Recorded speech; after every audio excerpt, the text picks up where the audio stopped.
Hello, my loves. Your favorite fabulous fairy here, and today I want to talk to you something that's so near and dear to my heart. It's something I think about every single day, and that is my seed collection. So what is so amazing about my seed collection? Oh, well, first of all, this is not the extent of my seed collection. And this is not the extent of my seed collection. This is my seed collection. And she's glorious, and she will continue to grow. Do I just hoard my seeds, or do I actually use them and grow them? I actually try to use them and grow them. Although this started off as a self-sustaining project just in case the world were to collapse and I could never get anything to eat except for whatever I could grow, catch, or kill, this was my little backup plan. That if I could have a little bit of everything, because you never know what'll come in handy. You might need something for medicine, such as basil. Did you know how good basil is as pain reliever? It can help with anything from an earache to a toothache to even help clearing up back problems. I love basil during my special time and all those other different times when I really need a little bit of extra help for pain management. I'm somebody who suffers from fibromyalgia, but I don't have to suffer if I have things like basil and rosemary growing in my garden that I can drink a tea of, or I can turn into a salve. So having a giant seed collection that has endless possibilities of all these different things that you can grow has been something that's been on my list, and I have been successful at procuring a giant quantity of all these different things. Now, did I do this overnight? No, I have not. This has taken a while, okay? This is a while. This is every time I get an extra little 20 bucks, I throw it to some seeds. Some people might think I'm crazy because do seeds last forever? No, it's true. Seeds don't last forever. But I have a very good feeling that these seeds will last for a lot longer than they even say they will, because there's been just so many studies proven that if kept in a proper environment, seeds germinate, maybe not at the same rate, but they still have that little life force in them to get them to crack open and germinate.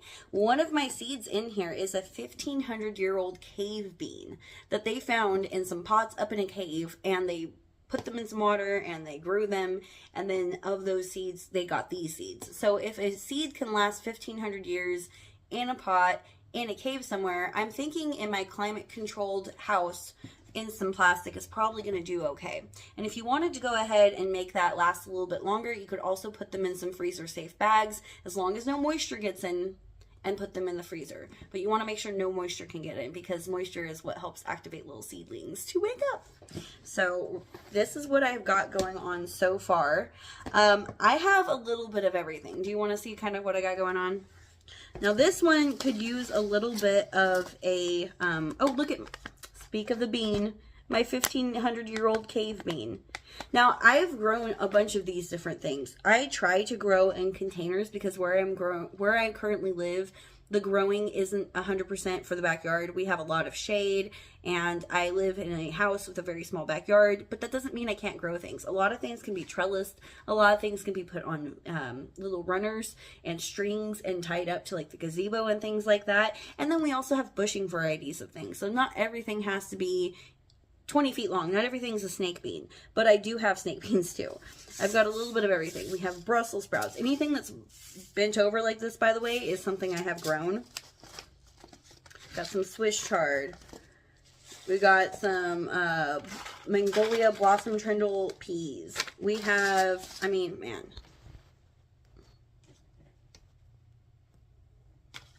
There's just a little bit of everything in here. We've got cow beans, black beans. Look at what I brought up, the Chinese snake bean. I haven't tried this guy because I do not have the room for this. But you might be asking yourself, well, why do you have seeds that you know you don't have the room for? Because you never know what the future is going to bring you. I could move, okay? The world could collapse and we might have to bug out. I could hear of a friend who has property who wants to grow some crazy food and give them some beans or give them some seeds and have them grow some things and then get the produce from it that way.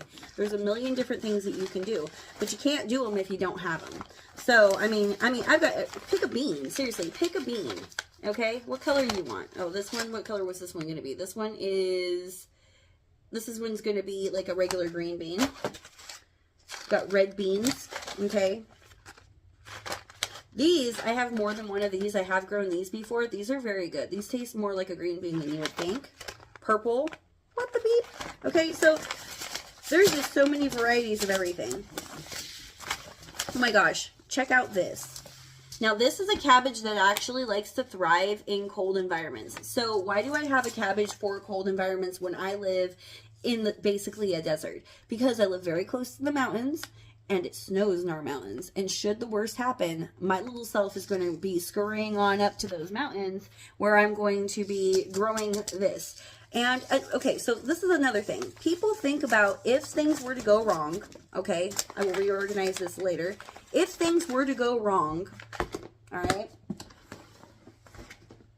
what do they go for? They go for canned foods. They go for MREs. They go for dried goods, right? That's great. They go for their hunting equipment. That's great. That's all fine and good. I'm not saying don't have that. If anything, I'm saying yes, please have that. But what happens when those things run out? What are you going to do then? It's good to have a backup. And so you're not going to just want food, okay? You're also going to want things like this, which are really good for attracting hummingbirds and bees and things that will help pollinate your food. You're going to want different kinds of lettuces. You might want different things that are going to be good as teas, okay? Bee balm. All right, balms are good for a lot of different things. They keep, sometimes you can rub, I think, was it lemon balm on you or eucalyptus lemon balm on you, and it will keep bugs off of you and different things like that. Rosemary is really good for that. Lavender is really good for that.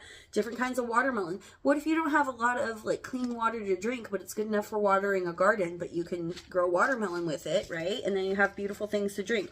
I've got flowers that are just gorgeous, and I've got flowers that you can eat, okay? Some of these flowers are edible as well as gorgeous. This one's been turned into a salad dressing. Okay, so I've got all kinds of different things. I've got all kinds of corn. I have barleys and grains and rices. Or maybe I don't have rice. I have barleys for sure. I've got grain somewhere in here. I have flaxseed. We've got all these different types of onion. Okay. We'll put these back in their order in a minute. We're leading to something really exciting. So just hang in with me there. Nasturtium. Okay, these are amazing. If you are sick, you even feel like you're kind of getting sick, if you chew on a nasturtium leaf, yes, do your research, consult your physician, all that good stuff. But if you do your research, these are great for you. You can chew on a nasturtium leaf and feel better within hours. Peppermint tea. Okay, if you can get mint to grow, you can have mint forever, because mint is one of those things that is kind of invasive. It's going to grow and grow and grow and grow. But if it's the end of the world, or whatever, maybe you just need a side hustle. What if you start growing your own mint and drying your own mint and making your own mint tea, or, you know, making your own mint balm? It's great for cooling down the person. It's good for, you know, cardiovascular health. It's good for respiratory health. It's good for all of that, right? So what if you started doing that off of one little pack of seeds? So life is crazy. You can do all sorts of different things. I feel like I'm not doing the best job of showing these off, but it's because I'm so excited. I'm so excited to show you what has happened. All right, so these are my seeds. And I have been buying from Baker Creek, I want to say for like 10 years. I randomly had this idea one day that I woke up and I literally, the thought in my mind was, you need to buy seeds. And I didn't even know why I was having that thought. And I thought, man, why do I want to buy seeds? And I mean, it was a drive. It was like a serious, this is something that needs to happen. And so I started thinking, okay, well, what is it about seeds? If I was going to get seeds, what kind do I want to get? And I wanted non-GMO. I don't trust all the things they're doing with our food. I just don't, okay? I wanted them to be heirloom if possible. I wanted the variety. I wanted every variety I could possibly get my hands on, because my thought was this: if you could not buy it, what would you want to have access to? And my thought was everything. I want to have access to literally everything. There's nothing I don't want to have access to. And that's how I found Baker Creek. And I was blown away. I got their catalog. I drooled over it. I circled every single thing. And it took me a long time to work up to where I am. But now when I look through there, I'm like, I have this, I have this, I have this. And yes, do I replenish and I buy new? Yes, I do. But I have a lot of things that I might only buy one of. And if that's what I have, that's what I have, but I'd rather have it and not need it than need it and not have it. And that's kind of how I feel about all of this.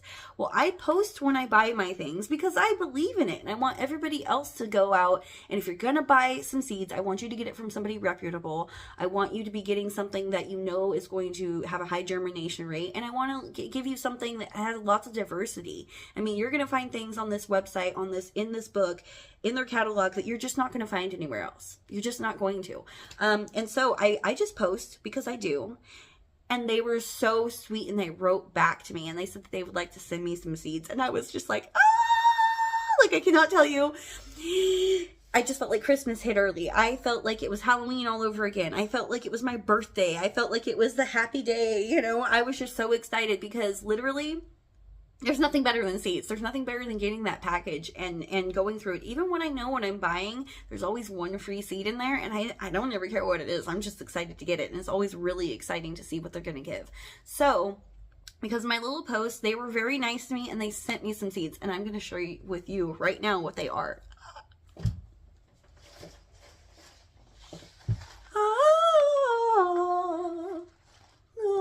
First off, can we just take a moment to love this mailer? Okay, I've seen a lot of mailers in my day, and this is just adorable. This reminds me of something that would have been in my grandmother's kitchen, you know, back in the day. She had all kinds of pots and pans that had like this kind of color and print on them. In love. Yay. Okay, so here we have on here, it looks like they sent us 11 different things. Thank you so much. Thank you so much. I am like over the moon. Okay, in real time, here we go together. Ta-da! Okay, you ready for this? I'm so excited. Starting off strong, we have the Coral carrot. Now this is a juicing carrot, okay? This carrot requires light, fluffy soil, and it's in full sun, adequate moisture, but only average fertilizing. And it's a surface sow. You press gently in to provide a consistent irrigation. It's best in cooler weather, all right? This is a 75-day plant, means that it's going to take 75 days from the time that you plant it to the time that you can pull it out. It says that it's resistant to splitting even when it's grown in heavier soil, so that's really cool. And like it likes its ideal temperature from like 50 to 75. So to me, this is going to be like a summer, not summer, a like springish, or you know, just before winter or just going into spring kind of situation, because we don't have spring very long. So if I'm going to have it for 50 to 75 days, I've got to kind of count back from when it's going to be cool, and maybe start these inside in a pot and then bring the pot outside. I do all my stuff in pots, so right now that's what this is. I am really excited to try this carrot. I've never tried a juicing carrot. I've never tried carrot juice other than if it's in a jar already, like the Simply Juiced. I've done that. So I can't imagine how delicious this is going to be, and I'm over the moon for it. Also, if you'd like to see me grow some of these from start to finish, go ahead and comment below what you'd like to see me grow, and I will get on that, and we will focus on those. If you want to see them all, I understand that, but it's best if I focus on just like 3 or 4 things at a time until I kind of get the hang of how they're done, and then that's how I do that. When I'm integrating something new into the garden, I only do 3 or 4 new things, and then everything else that I already have a handle on, I've got that growing. Then we kind of just introduce the new things as we go. So if you want to be a part of that, I'd love to hear your comments. So go ahead and let me know what you'd like to see. Okay, next we have the turnip. Look at the color on this. Now, I'm not going to try to pronounce this because I'm just going to butcher that. But we can all read. So let's just go ahead and take that in and write it down if you'd like to try this guy. This is a direct seed in late winter, early spring. And you can also do it again in late summer or early fall for harvest, okay? It's good for winter storage. Its roots are best harvested in cool weather, and you can harvest the greens like literally anytime. So if you want to make salads out of this as you go, this is one of those like renewable things. So if you just take off a few leaves, you know, the plant can still grow. You take off a few more leaves as you need them. The plant's nice and healthy. It's giving more nutrients to the root that way because it's not focusing on giving the nutrients to all of those leaves. And then you get a nice big root that you get to harvest at the end. So that's gorgeous and just delicious and beautiful. And I've heard that those roasted are absolute fire. I have roasted a couple of my red ones before. They were delicious. Like, I'm not a very much turnipy person certain ways, but I love almost anything roasted, and you put a little bit of butter and a little bit of garlic, salt and pepper. Oh, so good, so good.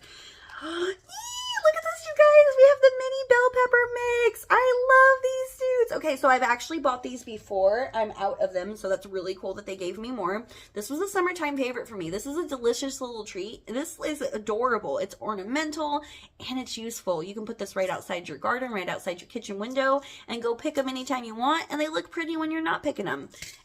freaking cool. I love that. Okay, we've got kale, and this is a dazzling blue kale. Now, kale I have been introducing in my diet a lot more in pastas. You know, I chop a little bit up, give it to some pasta, and it's delicious. You know, it kind of mixes in with everything. You're getting your nutrients, and it's a really good way to eat your greens that way. You can also blend this up. So if I'm doing that carrot juice, I could blend a little bit of kale in there too and make it a little bit extra healthy. Plus, my bearded dragon loves kale. So growing my own kale, I know that it's, you know, good for her. It's good for me. It's good for everybody. Oh my goodness. Okay, we have a raspberry tomato. This we're going to want to start indoors 6 to 10 weeks before the last frost. And the heat helps to warm it up. So you warm up your little soil. It'll help up your germination. And this is just like a really fun tomato. It's a flawless little fruit, you know, and it's going to have really firm in texture, really rich, sweet flavor. And I'm just excited. I'm excited for that. Who doesn't love a good tomato? Here's some cowpeas. These are a purple hull pink eye cowpea. Look at that. Look at the color on that. Can you see that? The pink? How pretty is that? Can you imagine growing that in your garden? And these look like they're going to be really long beans too. It says that we should soak them overnight. Now for most beans and peas, I've found that you should soak them overnight. That really helps with germination. And you're going to direct seed into warm soil. Now peas and beans do not like to be tampered with. Once you sow these guys, they don't want to be picked up and lifted and moved. I've seen a life hack where somebody grew their peas and beans in a rain gutter, and then they had dug a trench, and then they kind of lifted the rain gutter and it spilled the peas out into the trench. I don't know how that ended up working, but it looked like it could work. But I mean, unless you're doing something elaborate like that, it really is best to just direct sow these guys. Peace the Tom Thumb size. Oh, this is perfect for me. Little container Tom Thumbs. Okay, well, this is on the list whether or not you guys say it is, so you can still pick for it. But I'm going to try the Tom Thumbs in a little container, because who doesn't want to try this? Okay, these you sow in place very early spring, 4 to 6 weeks ahead of the late frost date, or in late summer for a fall harvest. They're trellising vining type, and you're gonna like, oh my gosh, are you kidding me? So I can put these in a little pot and put a little trellis behind them and have some indoor snackin' peas. You know the snackin' peas where you just pull them off the snack on them right there? What is this? A West Indian burr cucumber. This thing is crazy looking. Anybody who's into the House of Dragons, tell me that doesn't look like a dragon egg. Look at that thing. Is that beautiful? That's nuts. Okay, so this needs abundant excuse me. This needs abundant soil moisture and rich soil. Some afternoon shade is beneficial in the hotter summers. So where I live, it would definitely need shade because it gets like 101 plus out here. Okay, trellis growing, it saves space, harvest frequently to maintain production. Okay, this is crazy. I've never seen something like this before. That is like an out of this world alien fruit, if I can say so myself. And look at this. We have got the Beets Blood Bowl. Wow. I'm dyslexic. I said that backwards. Bull's blood. Beets Blood's Bowl. At least she's honest and truthful, ladies and gentlemen. I get what you get with me. There is little to no editing. Okay, so this, tell me that doesn't make you mouth-watering. I'm voracious. I'm straight voracious right now. I wish this was seed to face, you know, instead of farm to table.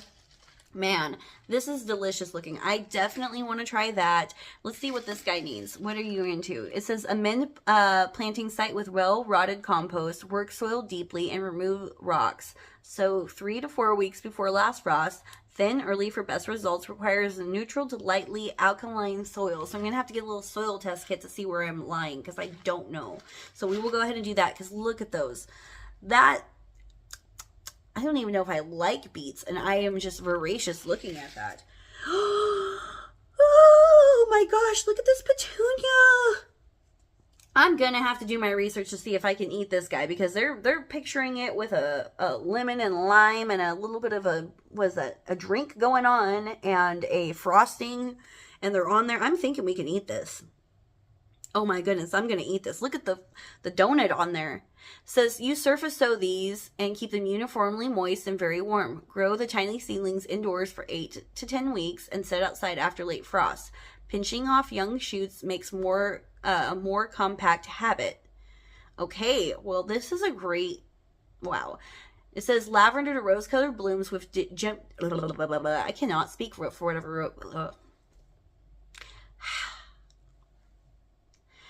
Lavender rose-colored blooms with deeply ruffled edges will have you wondering if this is actually a petunia. Blooms reach almost 7 inches across and are sweetly scented with cherry flavor. This mammoth edible petunia looks stunning in any garden. Can this be one that you pick? Can we please do this one? I would like to do this one. I already know what I would like to choose. So far, I like this, that weird cucumber, the bull's blood, the Tom Thumb, and the carrot, the juicing carrot. Oh my gosh, you guys, there's too many. You're gonna have to help me pick. You're gonna have to help me pick because there's too many cool ones. And look at this. This is a cucumber, a China jade cucumber. What the beep? I can't even imagine. It says, stunning jade color, flesh, unmatched sweet flavor makes this a superb snacking cucumber. A popular cucumber from northern China, it grows well in any garden and any greenhouse. Long, slender skinned fruit will develop without pollination and making a seedless, burpless Seedless, burpless cucumber. Then where do the seeds come from? I guess seedless means it's almost seedless, right? It means that there's very few seeds, because otherwise how would we get them? This needs abundant soil and moisture that's rich, some afternoon shade. Obviously, it's a cucumber. Trellis. Yeah, and keep picking it for maintaining production. All right, you guys, this... I'm really excited. I'm really excited. So, like I said, help me choose. Comment below, what should I get germinating? What should I get planting? What should I be planting for my fall garden? What do you want to see happening right now? What do we want to see if we can grow inside? Because I do that too. Remember, we're climate controlled inside. We can grow anything we want inside as long as we make it the climate that it wants to be. So that's the kind of thing we can do. I love you all so, so much. Huge thank you to Baker Creek Heirloom Seeds. Please check out their rare seeds, okay? I'm going to link them below. This is my first time that I've ever had a company send me something like this. I'm over the moon grateful. I'm over the moon excited. Cannot wait to show you how it grows. I'm so excited. I just wish I could. I need to eat them all right now. Everything, gonna eat it up. So, okay, I'm too excited. Calm down, Shayna. Calm down, Shayna. I need to go make myself a cup of little lavender mint tea from some of the stuff I grew before. And, yeah, that's all I wanted to say. Thank you so much. Thanks for being here, and I hope you enjoyed this. Talk to you later. Bye.